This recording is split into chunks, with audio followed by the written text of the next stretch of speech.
All right. Oh man.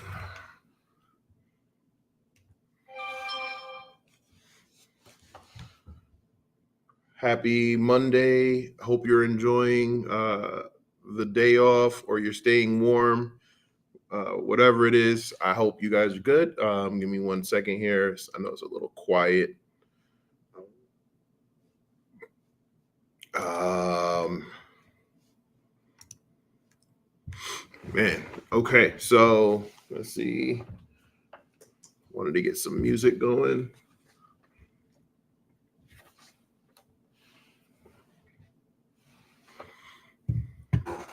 All right, so what's going on, y'all? We are live from the Alpha Esports and Technology Center here in Swanee, Georgia.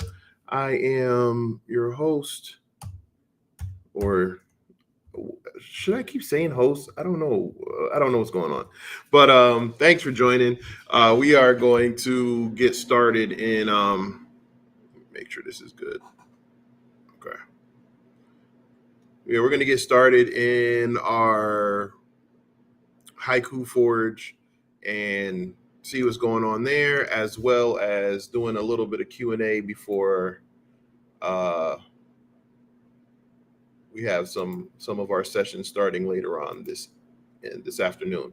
So again, thanks for joining. Tell a friend to tell a friend that we are live here wherever you're watching. So we are live on YouTube, we are live on Twitch, we are live on LinkedIn, and I think we're also live on Facebook as well.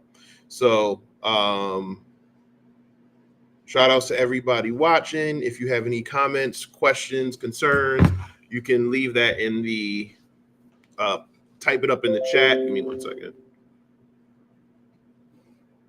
I'm trying to get it. So my camera seems to be a little blurry, so I'm trying to get that fixed. There we go. That's better.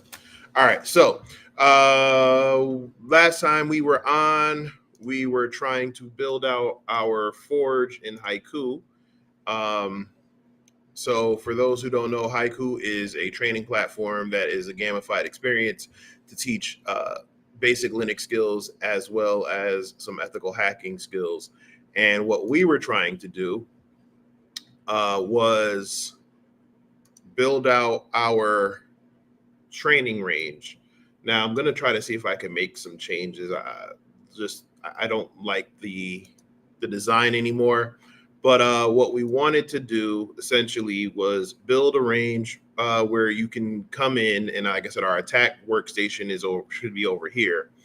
And what we wanted to do was create an environment where you could learn the basics of penetration testing and ethical hacking. And we would do that by having a couple vulnerable machines that you would have to gain access to start out, and then pivot to the next one by gaining some useful information from the first target. So what we were stuck with the last time was make sure we see what's going on. Okay. So where we were stuck the last time was we were trying to get some feedback on how to build out these forges, as well as using seeing if there was any type of exploits or anything that we could use.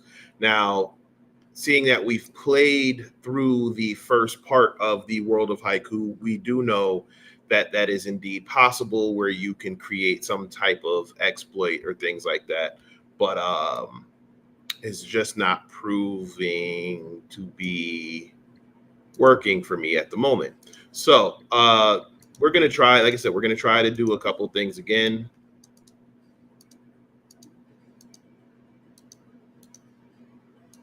Like I said, I want to, it's weird. Like, okay, click on the device and start moving the device. Click again to set the device. Okay, so we click it, and now can I?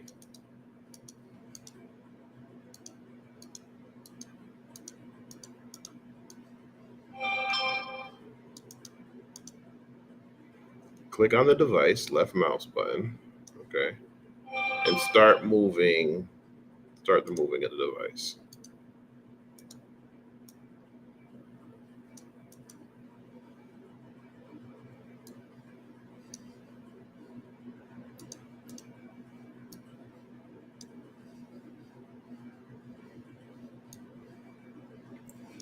It's like, is it like a click and drag? I'm not sure.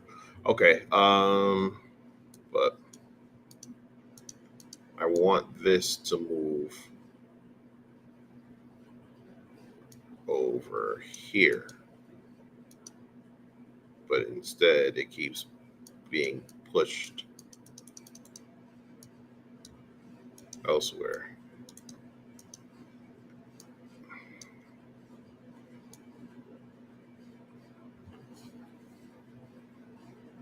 And I don't want to have to start it over again because these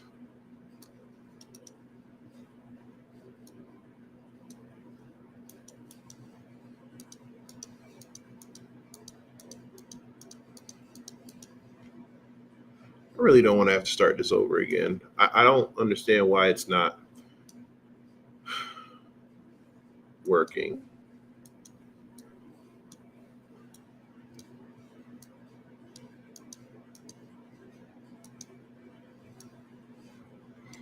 So anyway,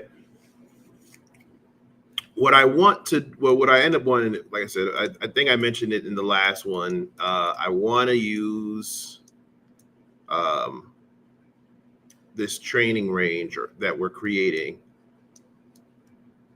to help teach some basic pen testing stuff, and I think that would be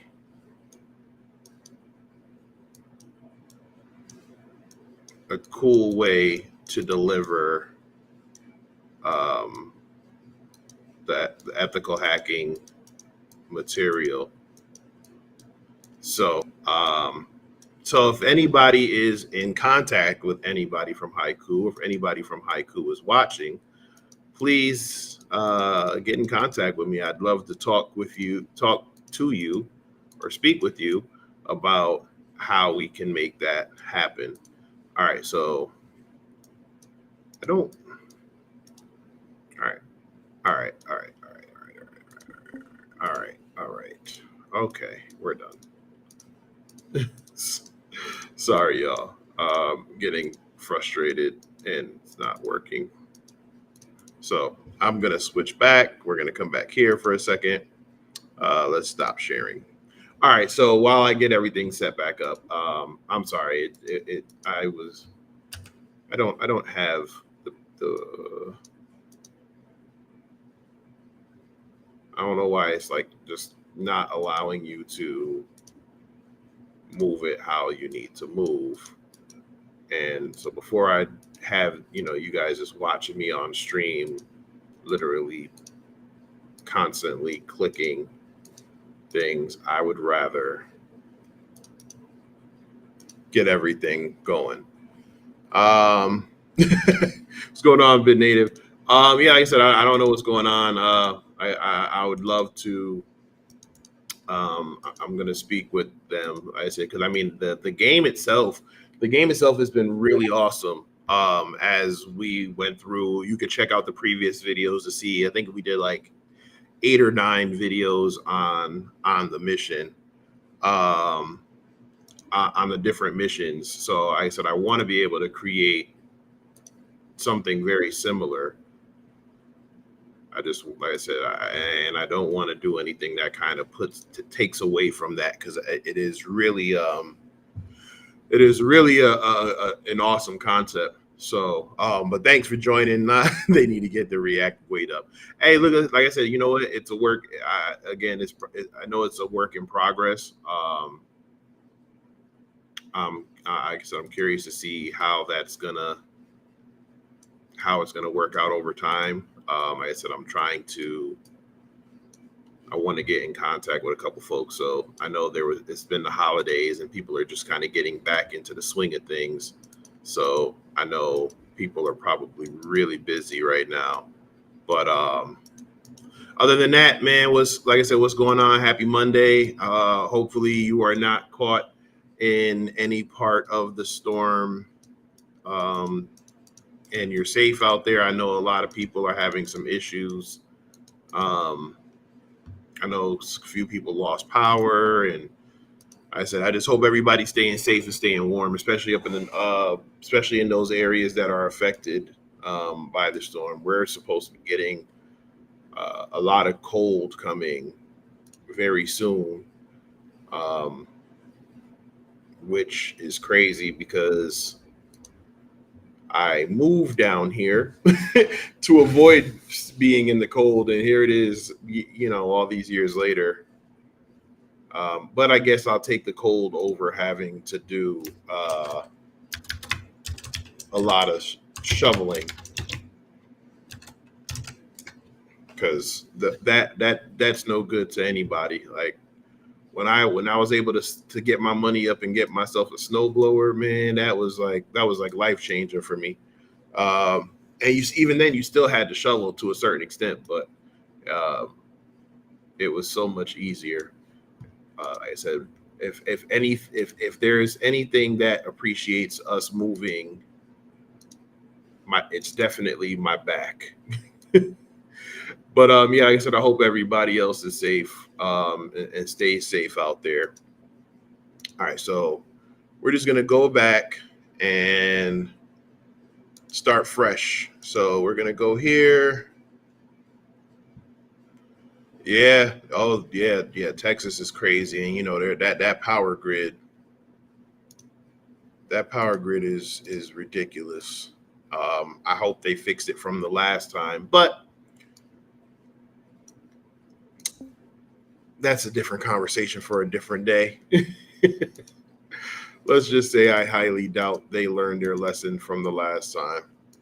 All right, so we're gonna have our firewall, and then we have our gateway, and then let's do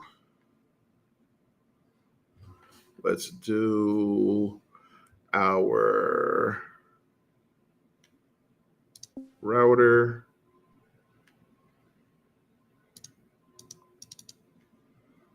And then from our router,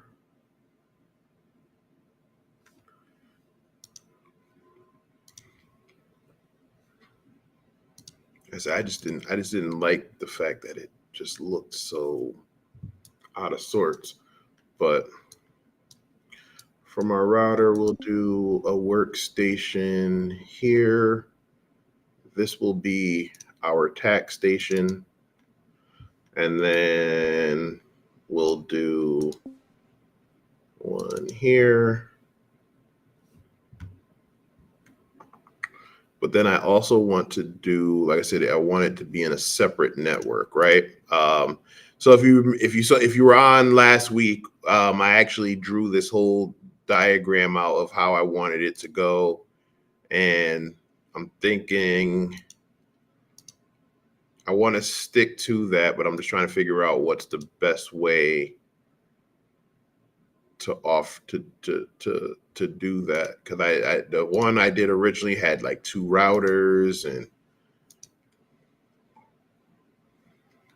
I just might, just for the sake of simplicity for right now.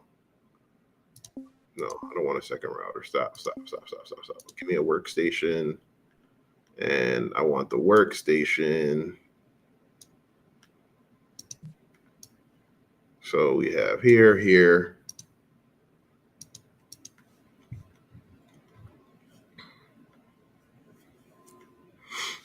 Let's see. Here, and then I want another workstation. So give me a device, and then we'll do the second workstation off to the back here.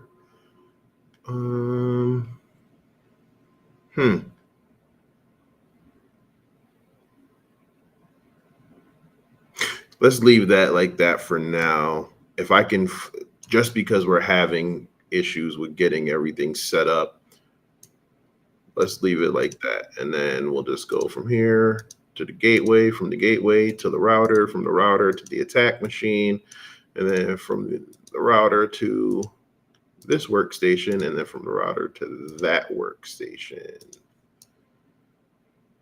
Simple enough. And then we will, let's add another workstation over here.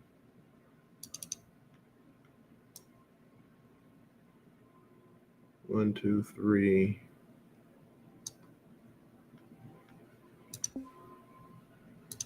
Four. Okay. And then we'll just go ahead and we'll connect these again. All right, cool. All right, so what we're going to do is, again, we have our firewall, we have our gateway, we have our router, and then our internal attack machine here.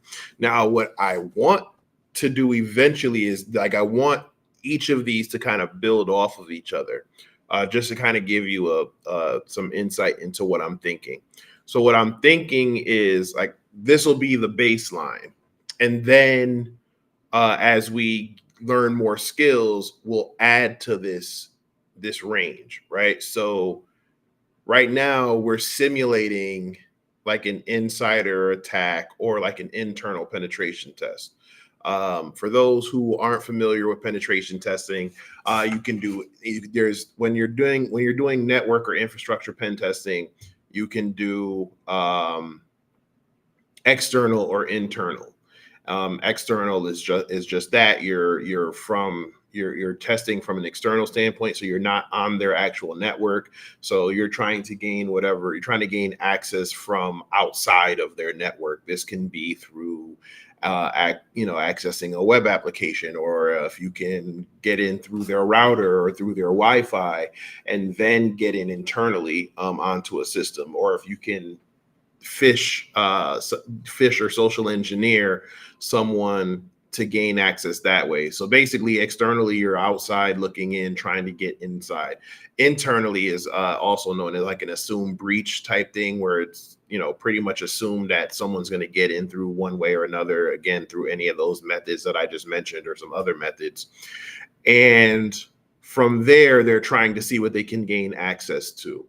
So what I'm thinking is, I want to start there from that assumed breach model, which is what you see here.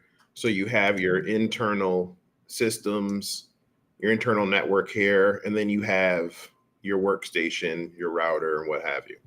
And then what I want to do is maybe build off of that, where now we're building an external element where now you have to figure out how to gain access externally to then gain access into the system. And we just continue to build off of that, so that by the time we are done with all the ranges, you'll know the different methodology or the different things you can do based on the pen testing methodology. So that's my idea. That's what I'm thinking with it. I hopefully no one is watching or will watch this and who can kind of navigate through everything and jump through it sooner. But that's my eventual goal. Thank you. Yeah, Rashid Kirk. This is through World of Haiku. So we partner with them, or you could say we're like an affiliate with them, and through their platform you can learn these type of skills in a gamified sense. And I think that kind of gives an extra element to teaching what I already teach through with pen testing, especially for people who like to have the gamified sense, or even for younger crowds who don't necessarily want to sit and look in front of a Linux terminal and all of that. This way, if you kind of have it my thinking is, if you have it this way, it just kind of gives that added, pizzazz to it. If you have if you have internal access, I'm sorry, before I get into the next question, and if you are interested with Haiku, you can go to get.haiku.io /alpha esports tech. If you are going to look into getting it, we greatly appreciate if you use our link, so this way we get a little something on the back end. emphasize on a little something. So if you have internal access, what is the current foothold you have? Basic creds, or should we escalate? So in this, are you talking when we do this, or when in real world? So in real world, it depends on the system you gain access to. So you gain that initial foothold, and from that initial foothold, now you have to determine what type of access you have, and that essentially is doing, that you're starting the pen testing methodology all over again, right? So for those who don't know what the pen testing methodology is, that is um, enumeration, vulnerability scanning and analysis, exploitation, post exploitation, and then eventually the report writing. So this right now, what I would do, how this is going to work, you're going to have again, without spoiling it too much, you're going to be on this internal, this is your attacker machine, right? So this is simulating like you're on site, or if you have VPN access and you connect with your Kali client, or you connect with your Ubuntu client with your pen test tools. What the thought process is that you're going to, through the network, you're going to gain access into a machine. You'll have some type of low level privilege, and then you're going to have to essentially pivot into another system that has higher privileges to then gain that root access, which will in this case be like a root flag or something like that. That's my thought process. So in here, you're going to go through, it's a condensed version, but you're going to go through the entire pen testing methodology. You're going to do your initial recon, you're going to do your analysis, because you're going to look at whatever ports or services are open. You're going to figure out what services are weak, or vulnerable to certain exploits. You're going to try to do some type of exploitation to gain that initial foothold onto another system. And then from there, you're going to have to kind of do that post exploitation privilege escalation. So you're going to have to figure out, what access you do have or what access you need. Again, without giving up too much, there's going to be some type of information that's going to be on one of these systems that will then lead to that will then lead you to access another vulnerable service on another system, which will then have the service, which will then have the access that you need. So yeah, that's my thought process with that. And then like I said, as we build out the lab further and further to get more and more in detail with some of the things that we're doing, we'll have the external element where now you might have to figure out a way to gain access from an external standpoint because you can't get past the firewall.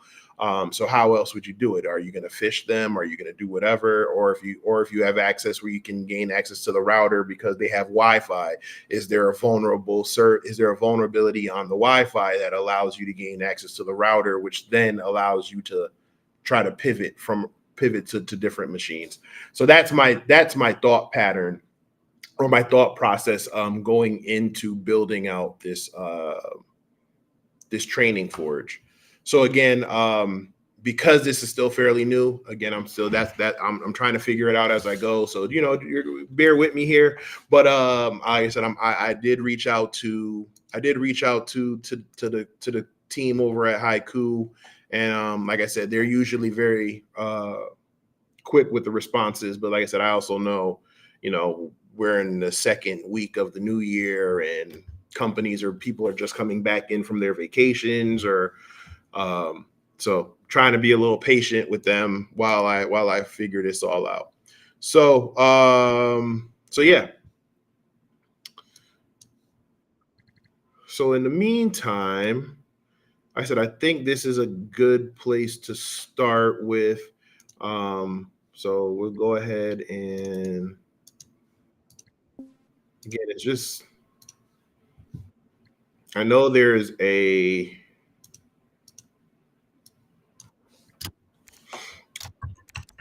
supposedly a tutorial, but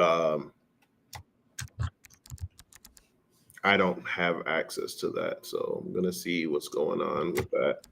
Host name. We'll just put attacker again, and OS. Sure, we'll call it Kali Linux.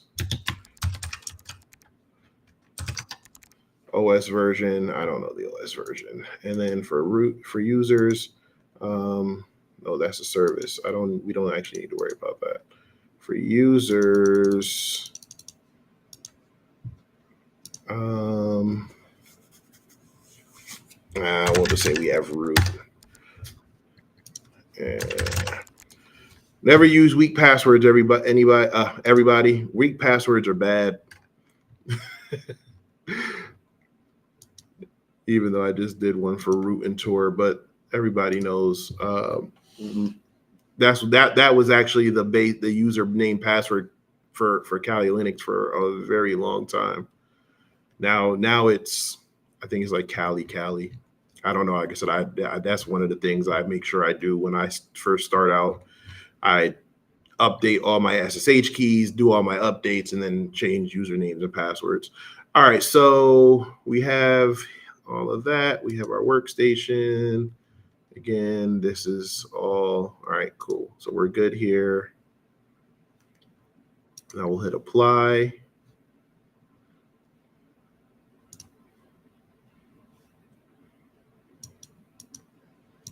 Okay, so message of the day. Here, what's the message of the day?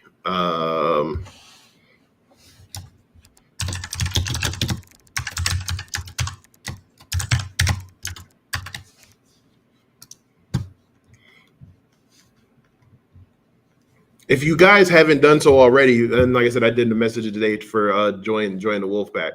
But if you haven't done so already, please like the video, subscribe to the channel. If you're on YouTube, click the bell for notifications.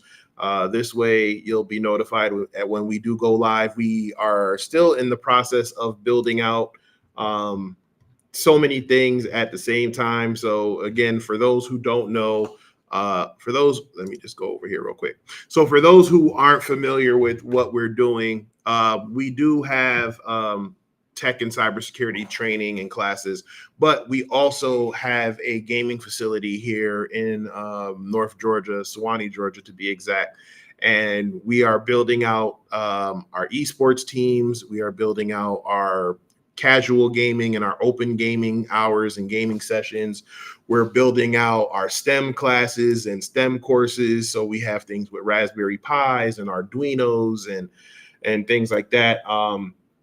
We're building out our gaming industry stuff. So just our industry stuff from content creation to shoutcasting for esports, learning how to stream and everything.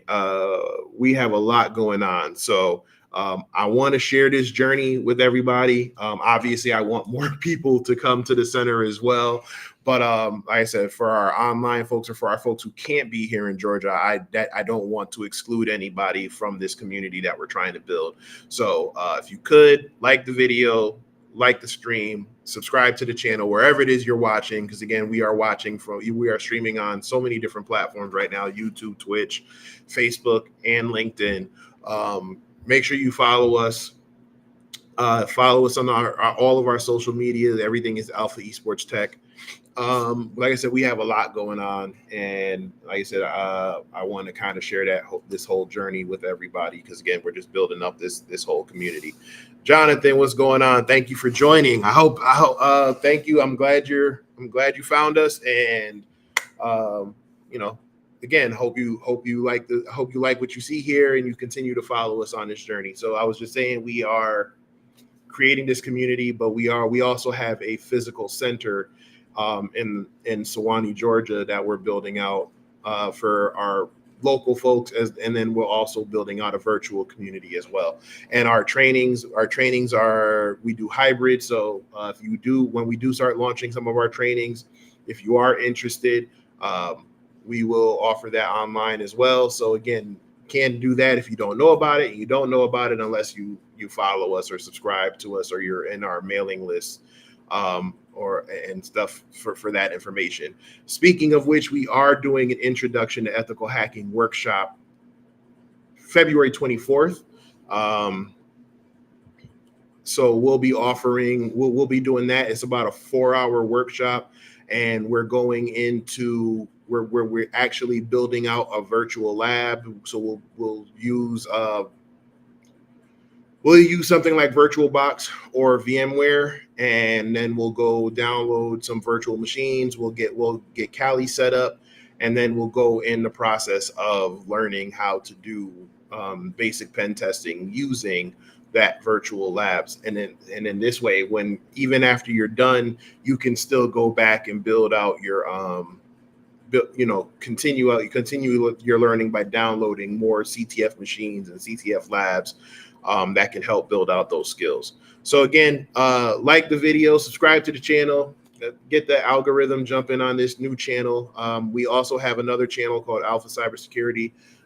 That's where we do a lot of our other content. So I also have a podcast and live stream that I do. You can also go check us out over there as well. So, you're learning the basics of Linux. So, Jonathan, if you look here, I don't want to leave the Forge, but I will real quick. So what I like, what I like about World of Haiku, and again, I'm just an affiliate. I'm not like a paid spokesperson. So I'm going to show you this, but I'll also show you some other platforms that you can use as well, because to me, I feel like there's so you can do you can learn so much from so many different resources. So what I like about World of Haiku is it literally starts you from the beginning. I won't say from like the beginning. Like you have to have some knowledge of stuff already. But in the very first mission, and like I said, it's story based. So in the very first mission, they show you, and again, I don't want to start the whole thing, but I just want to see if there's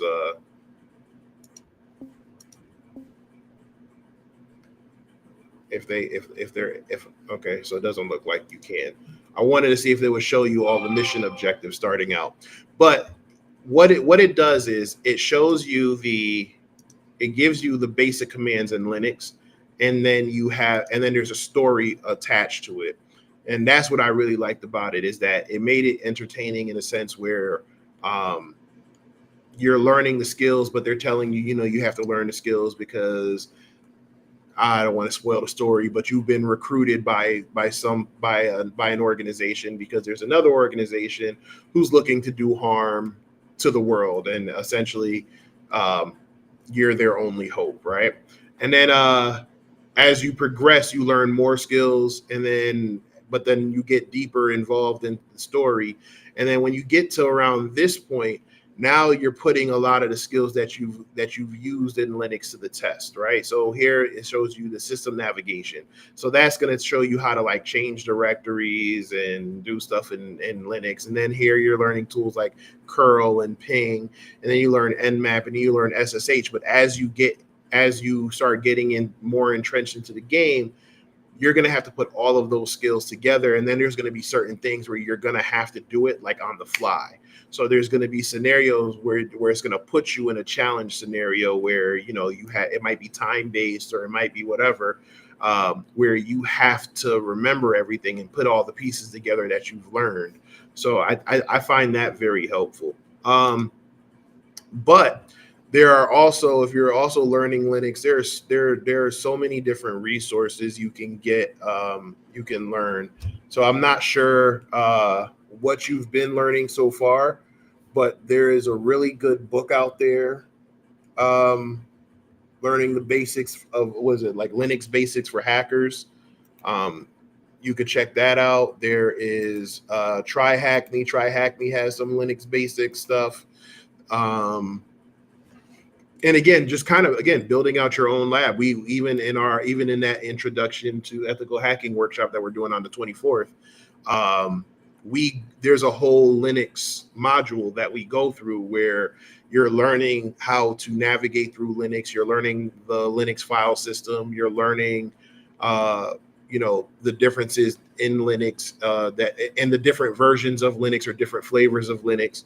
And then you go through the exercise of actually, again, doing the same thing. So you're creating a file, you're moving the file, you're deleting. So yeah, so like I said, so I'll put the link to the workshop that I'm doing on the 24th in the chat. And then if I could find the link for the book, I will also put that in the chat. So just give me 1 second here.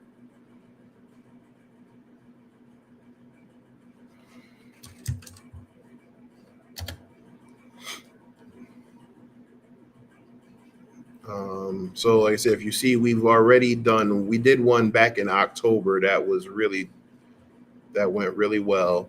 Let's see, share. I want to share the event.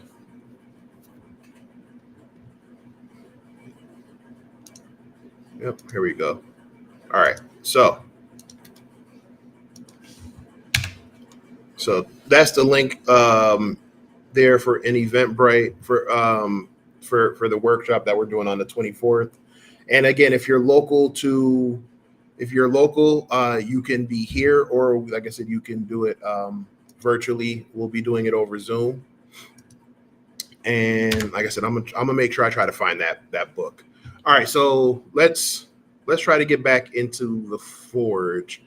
While I'm doing that, I want to see if there's any documentation anywhere on the Forge.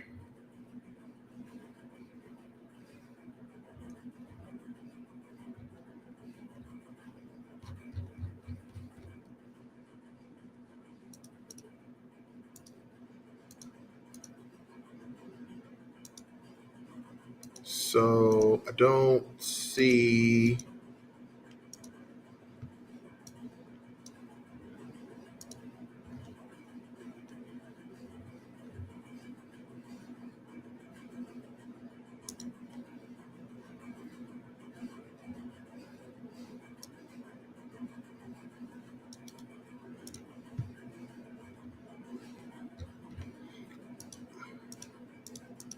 Yeah, no, I haven't seen anything just yet. All right, let me check over here.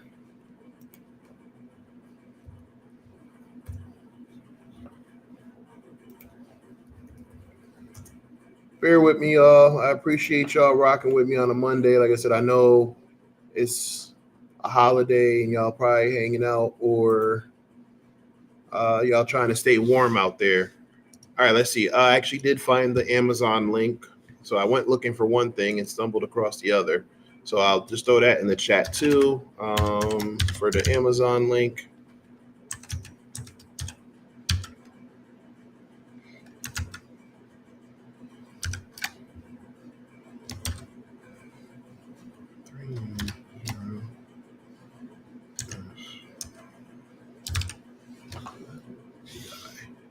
I think that's it right there.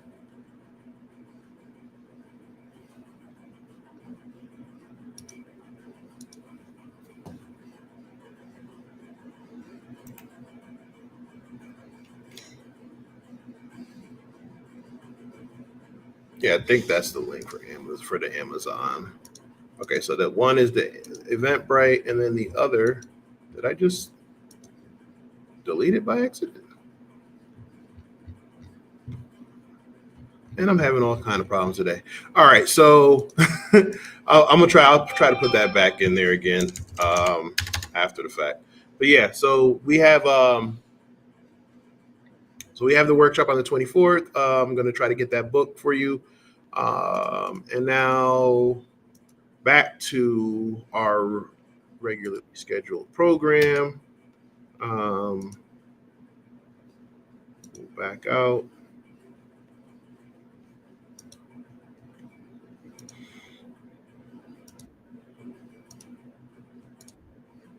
We'll just go ahead and exit.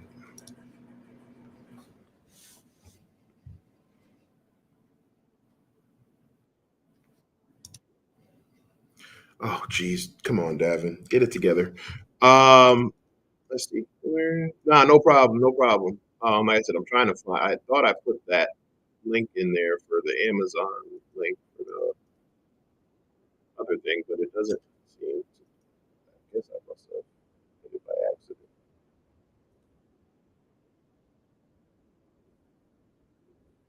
Try this again. Yes.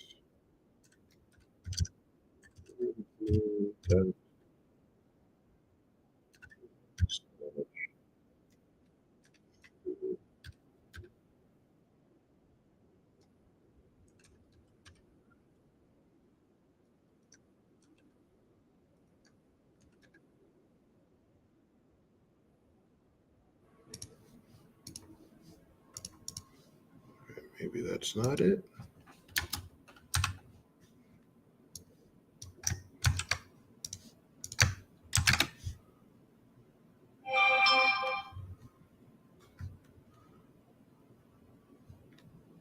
There it is right there. All right, cool.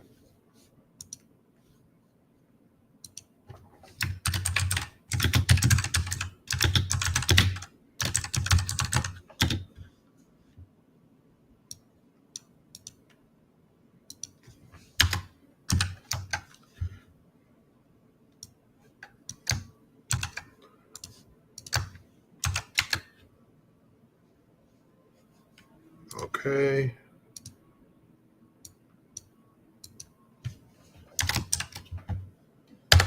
All right, there we go. That's the link for the Linux basics for hackers.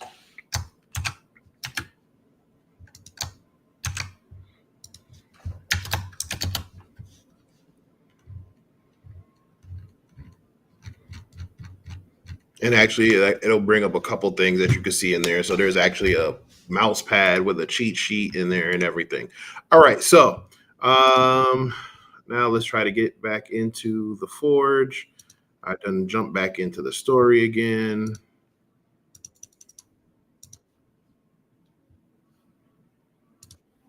So we're gonna exit out of there, and I'm gonna get my face off the screen and jump back in here. Forge. Enter.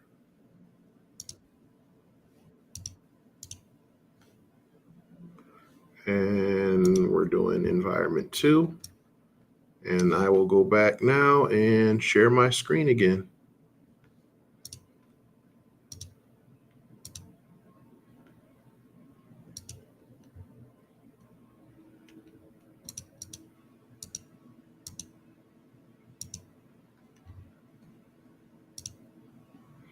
What's going on, Maddox? All right, so we are back in the Forge. Now, we go ahead and go in here. We go into our properties, and now all that information should be here again. Computer name, we're going to call it attacker. We're going to apply those changes.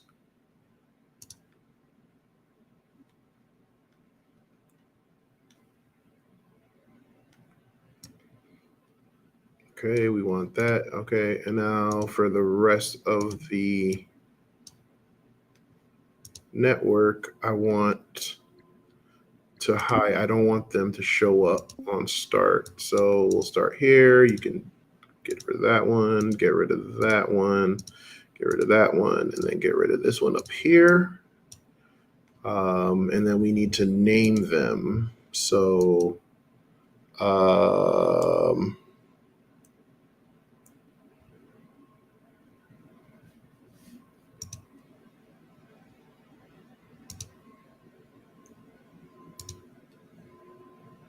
yep. All right. So we got to name them. I don't know.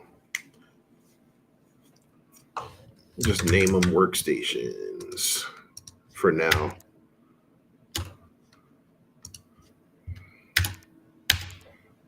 So we'll just do that. Apply.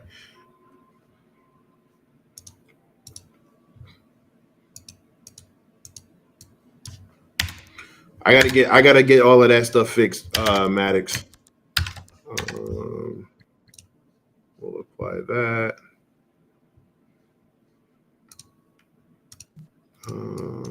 Let's see. Come on.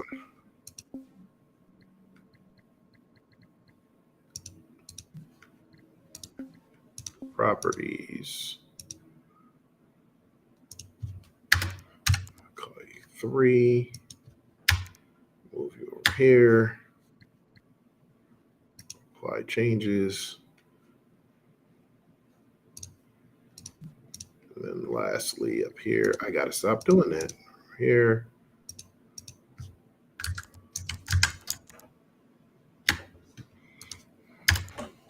So what goals, let's not keep it quiet, man. So what goals do y'all want to accomplish this year? I know I see Jonathan saying he's learning Linux and stuff like that. Are there specific goals y'all want to work on? And if so, let me know in the chat and see if how I can try to help with that, or if I can point you in the right direction.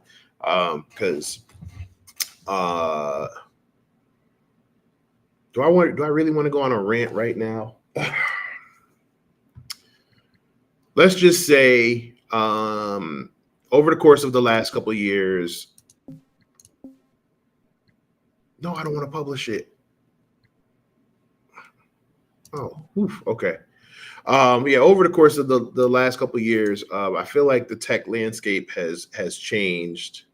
Reverse engineer and malware analysis. Oof, okay, that's a good one. Yeah, the course of, yeah, I feel like the landscape has changed significantly in tech and cybersecurity, and at some point, people started worrying more about skills that they felt needed to be needed to be learned for the sake of the job. I'm working on this compliance SOP, so please rant.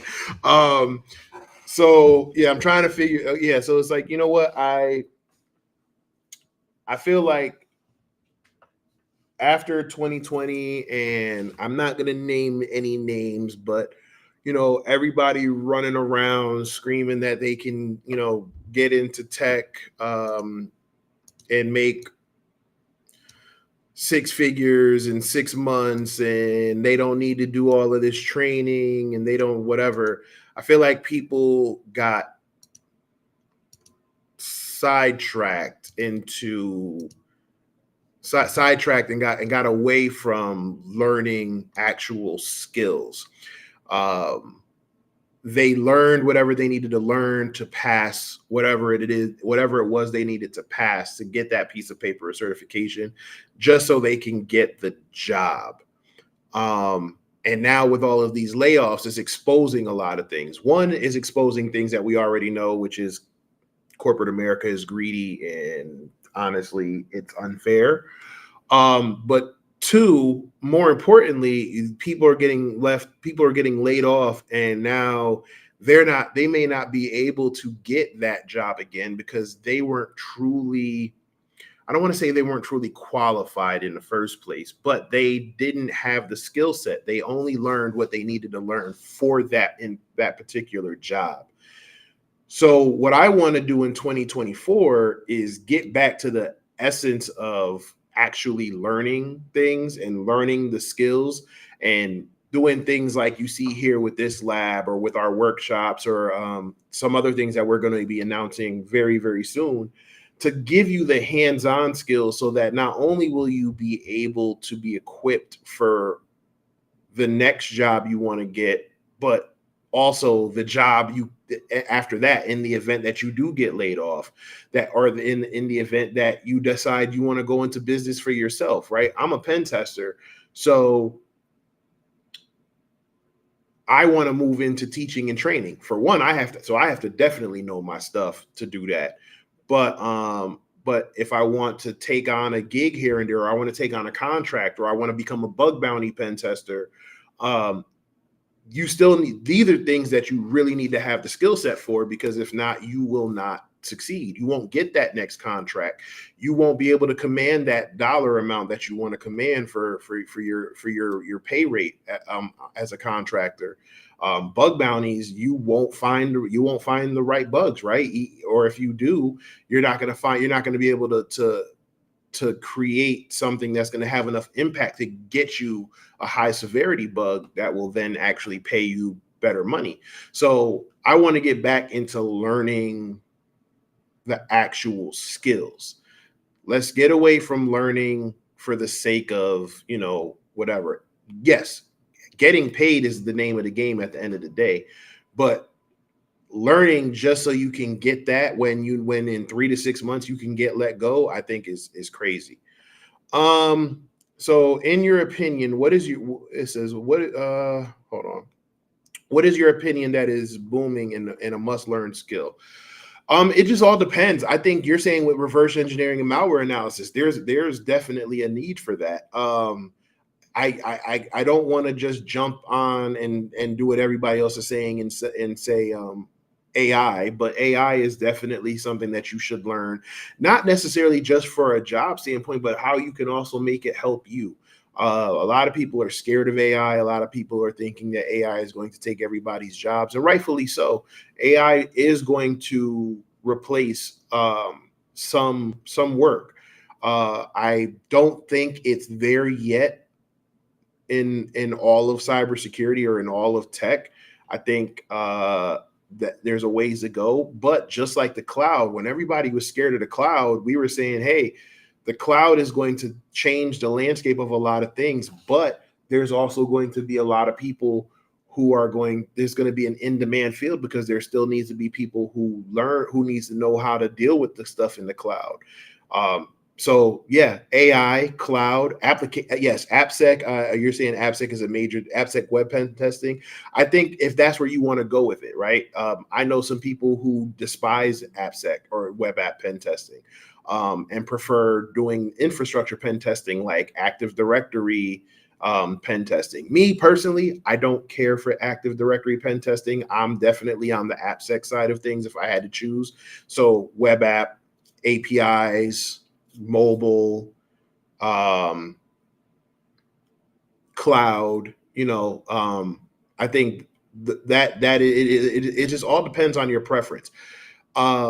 What I will say is you should know how to navigate through each of those, right? You don't want to put yourself in such a niche spot that you can't pivot, because there may come a time where you're working for a consultancy and let's say, yeah, you're the web app person, but they say, hey man, we need to get this mobile test done, and you don't know enough about mobile testing, or you're a you're a web app pen tester, and now they ask you to do a pen test on an Active Directory environment. You want to still be able to know how to navigate through that. It's all the same methodology. It's just the tools are different. So, and again, I'm just speaking from a standpoint of pen testing because that's my specialty. But then there's specialties within the specialty. So it's a good thing to understand each of them, and then pick where you want to do your deep dive. Right. So, like I said, I don't like Active Directory pen testing. I hate Active Directory pen testing. I cannot stand Active Directory pen testing. Can you tell I don't like Active Directory pen testing? But if someone says, "Hey, can you do an Active Directory pen test?" Yeah, I can do it. Right? I know how to navigate around that environment. You put me in front of an API, let's go, right? You put me in front of a cloud environment, I might not be as quick, but I know how to navigate through it. So it's just kind of getting a basic understanding of each of those if you're going to go into something like pen testing. So again, it's just a matter. If you want to move into offensive security, you definitely want to learn the different sides of pen testing. He says, I'm triggered now. 2 weeks ago, we interviewed a candidate that had a CASP and a CEH that couldn't completely explain DHCP. Great guy, but too much. See, and okay.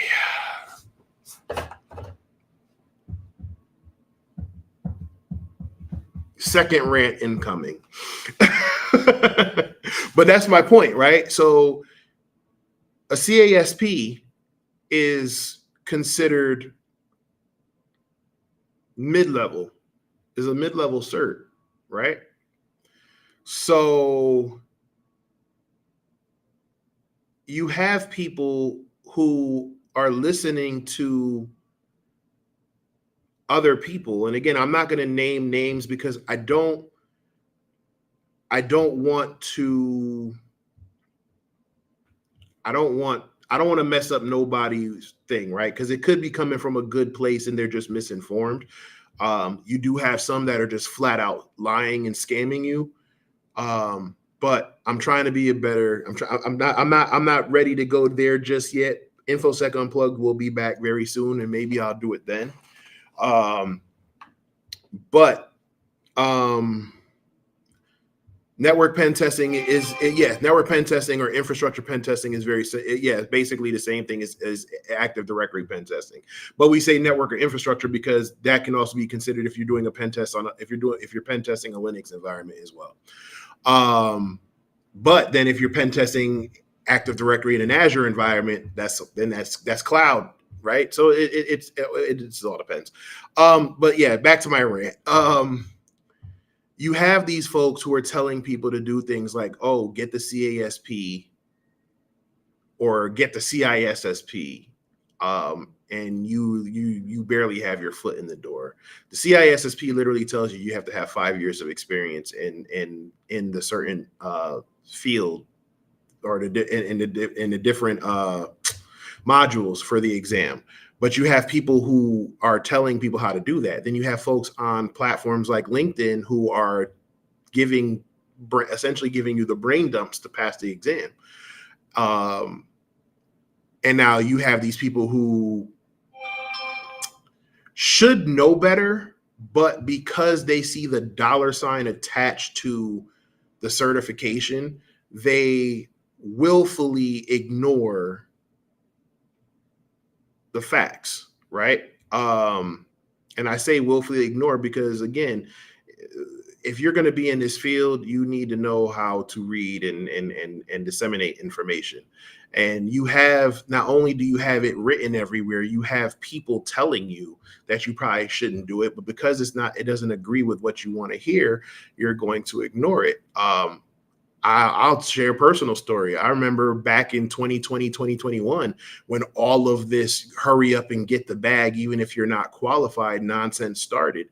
And a bunch of us were in a Twitter space and telling folks, hey, look, enjoy it while it lasts, but make sure you get the skills because there's going to come a point where the day of reckoning, as we called it then, is going to come. And, it's bad enough that you're not qualified, but you're getting it now, but you may not have this opportunity later. So learn the skills while you're sitting in there. So that this way, when that time's come, you're better prepared. And we were called everything in the book, but children of the Lord. I was called a gatekeeper. I was called a hater. I was told that I was out of touch because that's how I did it doesn't mean that's how other people do it. And there was just all of this nonsense, right? And one person in particular had so much to say, but months later, this individual struggled to find a job. They struggled to find a job because they got one of the advanced cloud certifications and couldn't find a job as a cloud architect because they didn't have any tech experience at all. Right? So that's like saying you jumped to like you literally went from 0 to CISSP, or you went from 0 to CASP. And then when you get into the interviews and they ask you about it, you can't speak to it. I remember there was another one. There was somebody who came in and they had a degree and they had all of this stuff, and we were talking to them and they were like, "Oh yeah, I'm like the best web app pen tester." And I said, "Oh, okay. So Tell me how you would set up Burp Suite. If anybody knows any type of application testing, everybody knows Burp Suite is one of the most popular tools. I mean, there's OWASP Zap too, that's free, but Burp Suite, pretty much everybody uses Burp Suite if you're in some type of application pen testing, because you want to proxy the information as it goes through the web and all of that. And he could not tell me how to set up Burp Suite. That was the first red flag. And then the second red flag was, okay, how would you determine, what's the first thing you would do if you thought there was a SQL injection vulnerability on a web application? At that time, SQL injection was the number one vulnerability for all web applications. And it was the number one vulnerability for web applications for, I don't know, 10 years or so. And just to give you a quick context on how to answer the question, if you thought something was vulnerable to SQL injection, you would literally just find an input box and you would type in a single quotation mark, single tick. That's the simplistic way, right? And that's what I was looking for in his answer. Because what would happen is you would type in that, and if there was a single tick or there was something with whatever SQL query you put in there, it would then give you an error message. And then if you saw the error message, then you definitely knew, okay, it is talking to a SQL database and it is vulnerable to SQL injection. All right, so now I know. Now it's just a determination of what version of SQL is it running. Is it MS SQL? Is it MySQL? Is it Postgres? Whatever the case may be. And then you figure out your queries from there. But all I was looking for was the answer of just a single tick. And he was like, oh, I'm not familiar with SQL injection. But you just sat here and told me that you are like an elite web hacker. So I say that to say, going back to my original point is, learn the skills to learn the skills. Stop worrying about what everybody else is telling you. Stop worrying about what they say is the path to the bag. If you learn the skills, like you were saying, if you're about being practical, if you have the hands-on skills, Tyrone Wilson, a good friend of mine, he has Cover 6 Solutions, and he's also really great guy, just through and through. But he's a great resource, and he runs the biggest cybersecurity meetup group in the United States. And talking to him, we were going back and forth one day, having one of these rant sessions. And he said it on my podcast where he was like, hey, look, the keyboard doesn't lie. And that's literally what I've been going off of. You can pad your resume, you can get all the certifications in the world, but if I put you in front of a keyboard, can you execute? And that's the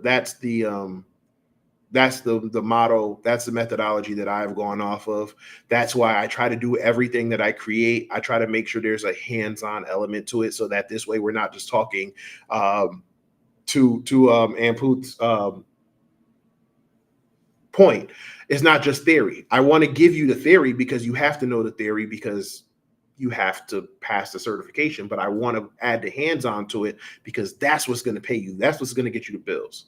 That's what's going to get your bills paid. Certifications are necessary because jobs require certifications, but it's your hands-on skills that's what's going to pay your bills, and that's a bar.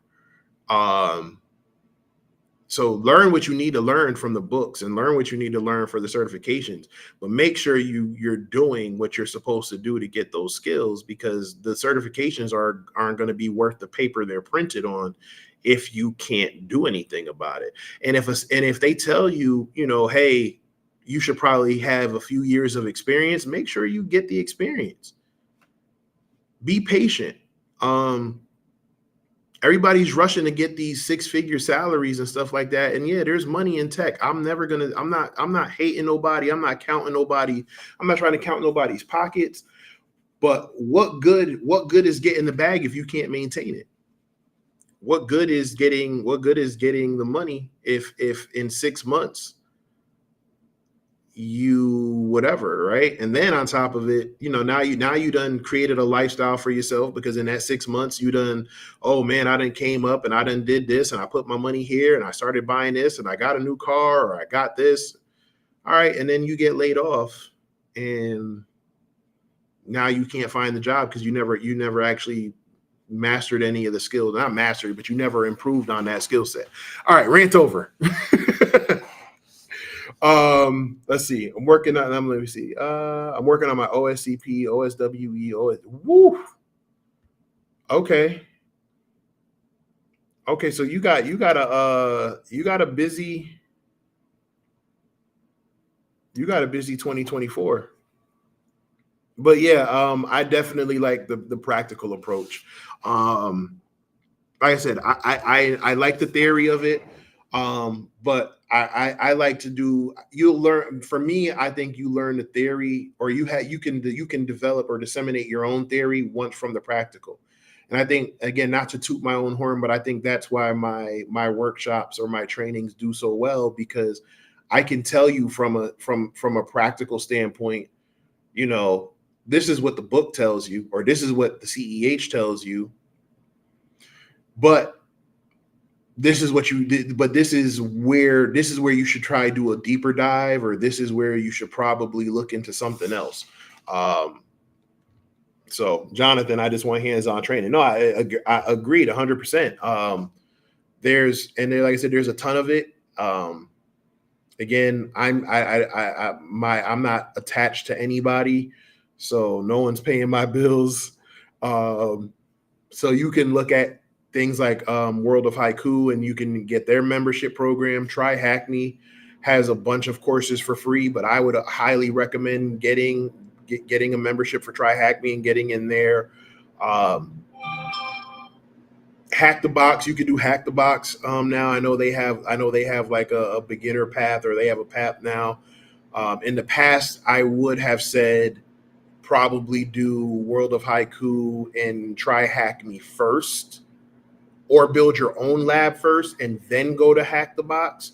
But I don't know personally, but I've heard that Hack the Box has made a lot of significant changes over the course of the years to make it a little bit more beginner friendly.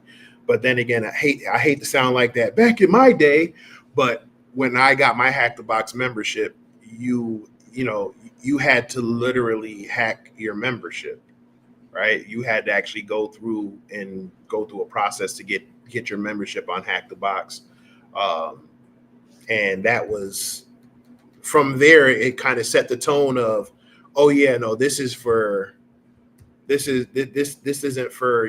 super beginner.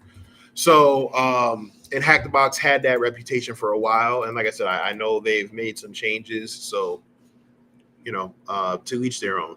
But I'm also a big advocate for the world of free, where you can check the free training on Try Hackney. I think I haven't seen it myself yet, but I think there's something called like Hacker Hub. I know Naham Sek and John Hammond have both contributed there, and both of those guys are highly technical and very knowledgeable in what they do. So I'll be checking that out. Um, and yeah, so I would do that. That's why I love reverse engineering malware analysis, because it's a major defense. And no, absolutely, if you can do reverse engineering and malware analysis, you can break down the who, what, where, when, and why of an attack, and then learn how to weaponize it for your own purposes. So yeah, it's definitely the best of both worlds with that. And same thing with threat hunting, right? With threat hunting, you can go out there and see what's out there, how to get that information, and how to utilize it for your offensive teams. Do I have a training platform, or am I going to do a training platform? Eventually, yeah. But my training platform, again, how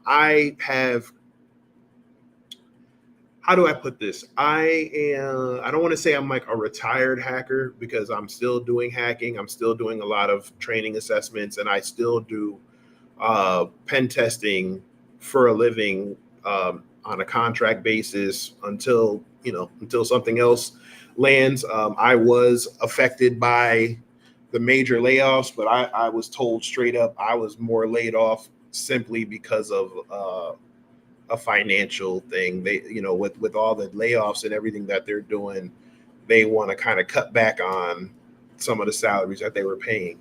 So whatever, they wanted to keep whatever for their bottom line. Kudos to them. But for me, with what I'm building out between these haiku ranges and some other stuff that I'm working on, because I'm trying to build out a platform that's not only cybersecurity focused.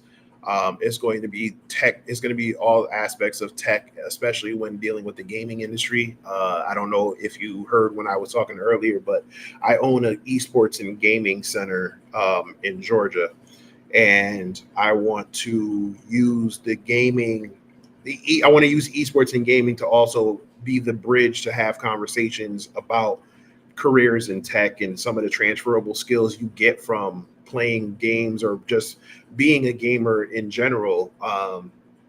That could help you get skills in tech or even get a job in tech. Um, so a lot of the stuff that I do is teaching on that aspect of it, and I have classes and courses ranging from uh, cyber safety, right? So literally getting into the things of cyber safety for teens, adults, and senior citizens. Um, so we go into, you know, how to spot phishing emails, how to keep your data safe, how to use a VPN.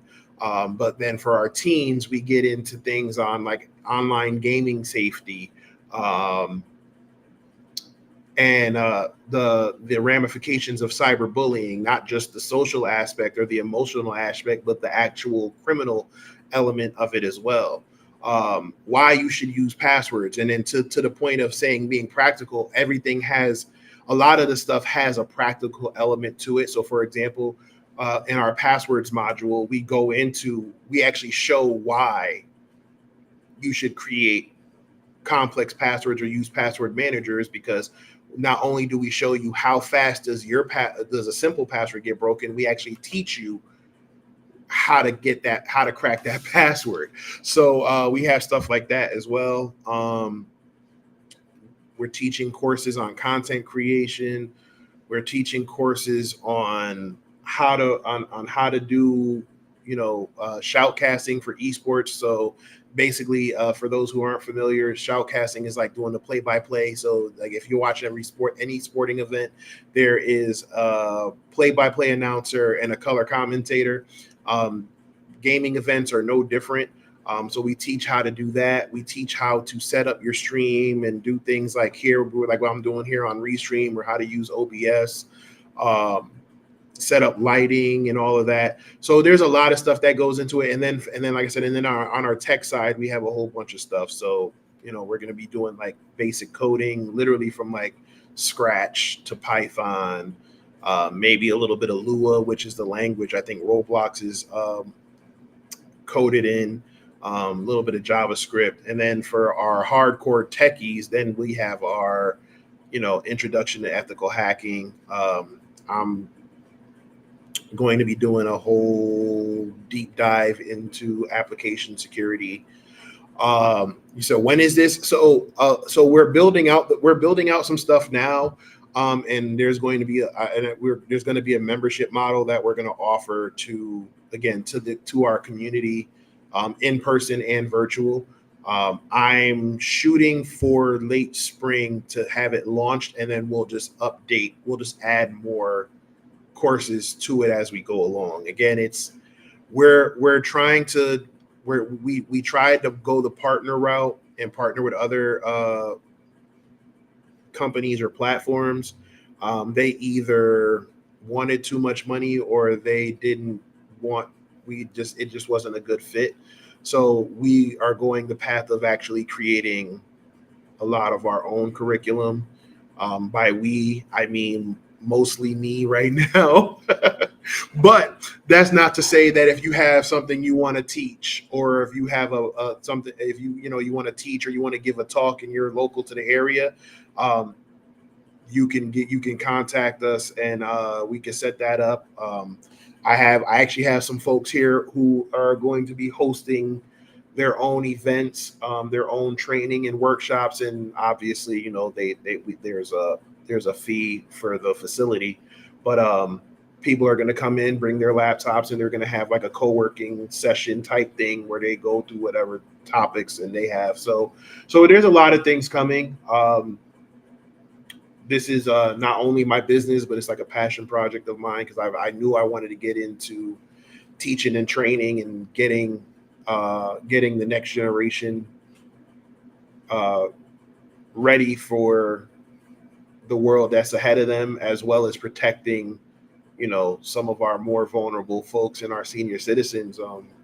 You know, you hear all the time how they're getting scammed and stuff like that. So uh, it's just an opportunity for me to kind of build it and build that table that I wanted to be a part of for so long and be the change that I want to see.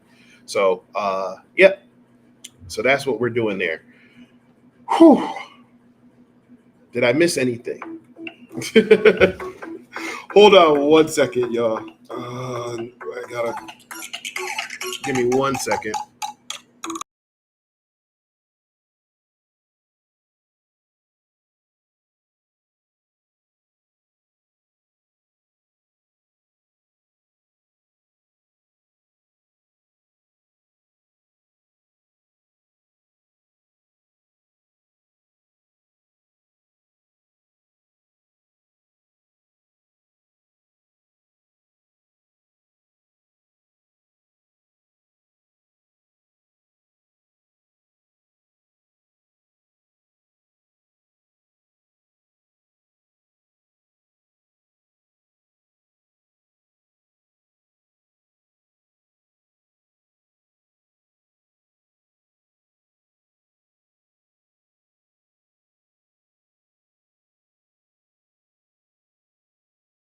All right, sorry about that, folks. So yeah, so if you want any more information, you see the bottom ticker, but there's a lot of information there for our social media stuff. But you can also go to alphaesportstech.com.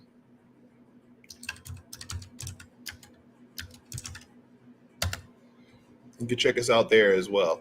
Um, and like I said, we're a work in progress. And again, when I say we, I do mean mainly me. But um, I really feel like there's an opportunity there to help people uh, either learn about tech or take their transferable skills and get into tech or cybersecurity.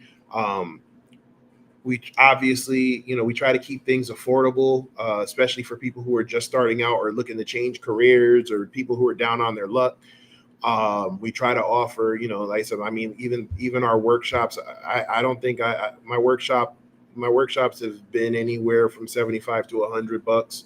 Um, Again, that's because that's just with the hand. That's because it's a hands-on, in person or hybrid thing where you have direct access to me, and we kind of work through it. Like our last workshop, even though it was only 4 hours, I think I stayed on for an additional hour and a half, just answering some questions and stuff.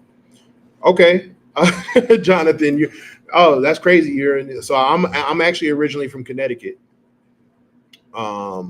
and that's why, and honestly, that my up north folks is a big reason why we're working so hard to give that hybrid element, because um, I created a lot of the stuff with that in mind.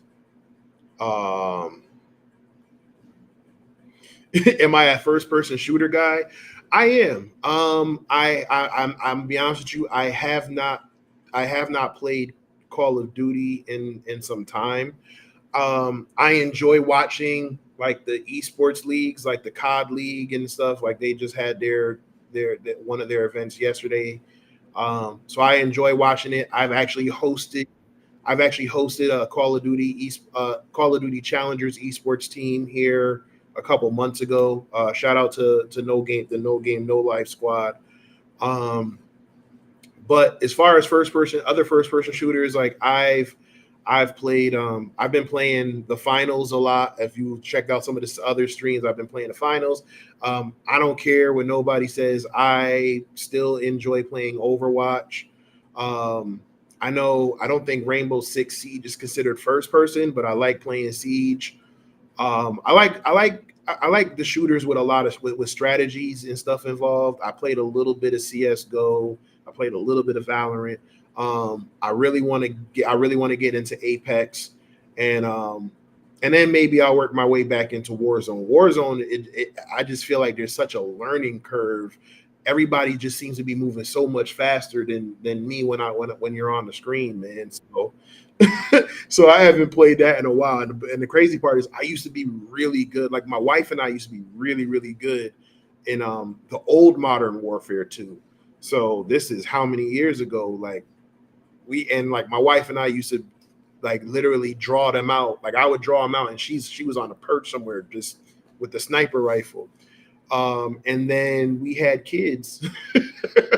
We did after we had our first child, there was like a 3 month, like a 3 month span where we didn't touch any gaming because first time parents and trying to get into all of that. And then we decided one day, like we finally had some time off to ourselves, and we're like, all right, let's get back online. And it felt like the whole world got better in that 3 month span. Like we couldn't get nothing done, and that was like pretty much it from there.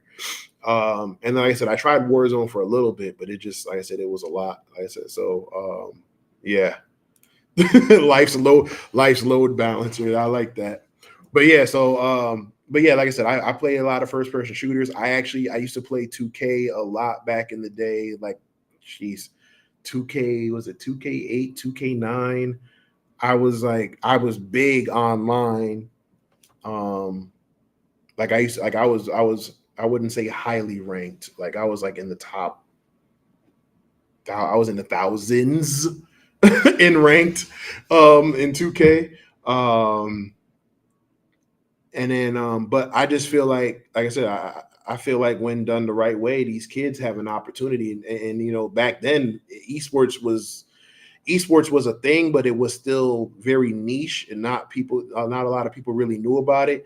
And now you have Fortnite players, a Fortnite duo, they won championships and they split $1 million, right? First place, second place split 650, third place split like 400. So imagine that from Fortnite, two people getting 500K each. I'm watching the League of Legends championship right now as we speak on the screen in the center. They have, you know, was a couple of years ago, I think it was 2021, they were the second highest rated sporting event in the world. They beat every other sporting event except for the Super Bowl. And here in the state of Georgia, they've invested they've invested millions of dollars into their esports and gaming communities, so much so that the University of Georgia has an esports team. Gwinnett Technical College has an esports team. The high schools have esports teams. Georgia Tech, Spelman, Morehouse, Clark Atlanta, Morris Brown is a big one. So like I said, it's definitely an opportunity for people to, just like any other sport, right? You can play something that you enjoy or play something that you love and get a free education. I was a first robotics man. You know what? I tried to get my son into first robotics a couple years ago, and it was crazy. But yeah, like I said, but same thing, right? Robotics.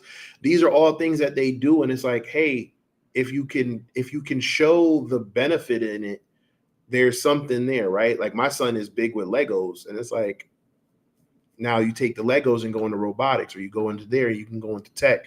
When I talk about transferable skills, I was having a conversation with a parent the other day, and they didn't understand when I was talking to them. I'm like, your kid already has some transferable skills and probably get like an entry level tech job. And she didn't believe me. And I said, okay, your child built their own gaming PC, right? She said, yeah. I said, so your child knows the difference between motherboard, RAM, power supply. Like if you told your child right now to point where the SSD card is, they would know that. If you told your child where's the graphics card, they would know all of that. And they say, yeah. So okay, so let me ask you a question. Said if your child goes to start their computer and the computer doesn't start up, what are they going to do? She's like, figure out why. I said, okay, if the computer does work, but then they try to go online and the internet doesn't work, what's your child going to do? She's like, oh, they're going to go check out the modem, check out the router, check this out. I said, okay, your child has entry level tech support. Right.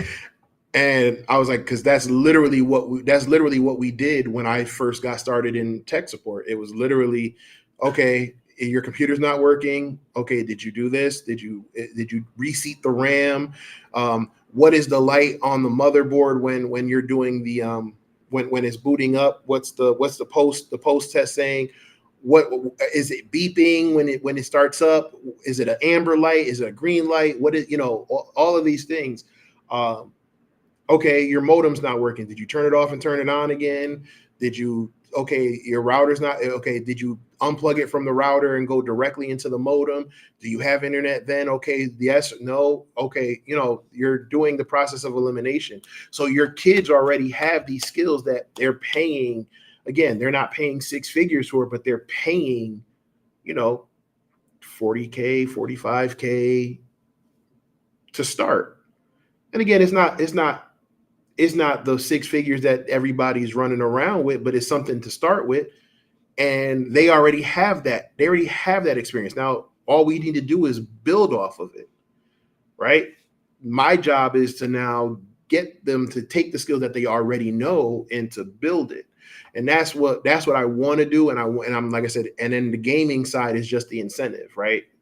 We're serving our community in the esports community. But then for those who want to actually build off of that, this is kind of the pathway for them. And then you get to play games that you love or play games that you enjoy and have that arcade vibe that we did when we were younger. So this turned into essentially a podcast and less of a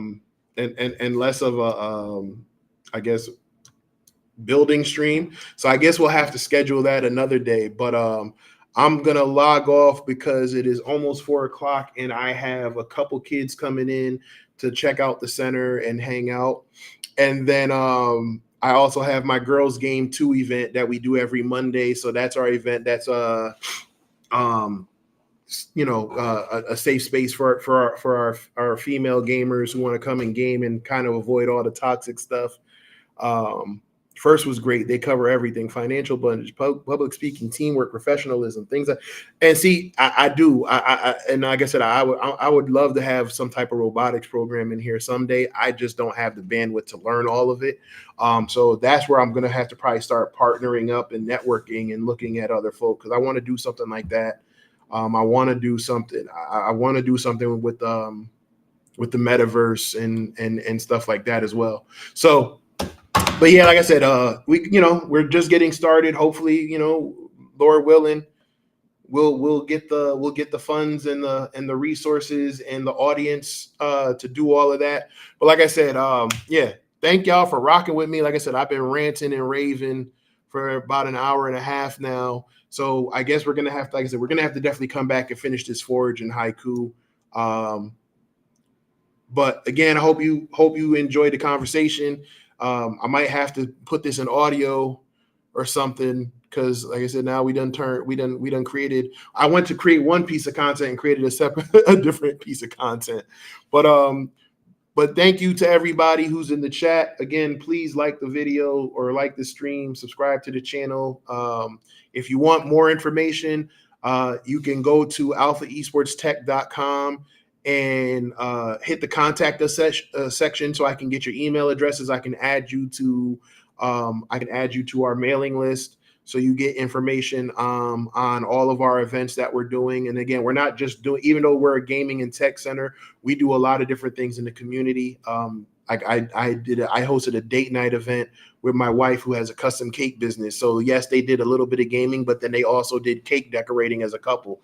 What they did when they went home with the cakes, that's none of my business. But they, but they but they did get to, you know, do that. And then, like I said, I have some other folks who come in here and talk about things around just kind of, you know, studying and business. I have somebody who's coming in talking about, you know, the stock market and stuff like that. So this is just going to be it's going to be a place that you can learn everything and just also enjoy some gaming as well for the community. And again, we will be offering a lot of that online as well too. So stay tuned for that. So yeah, see y'all on the next stream. I'm a log off and get ready for these kids. And then I got the ladies coming at 6:00. So again, thank y'all. Enjoy the rest of your day. Enjoy the rest of your holiday. And if you are in an area that is getting hit by the storm, please stay safe. Please stay warm. And I'll see y'all next time. All right. Peace out.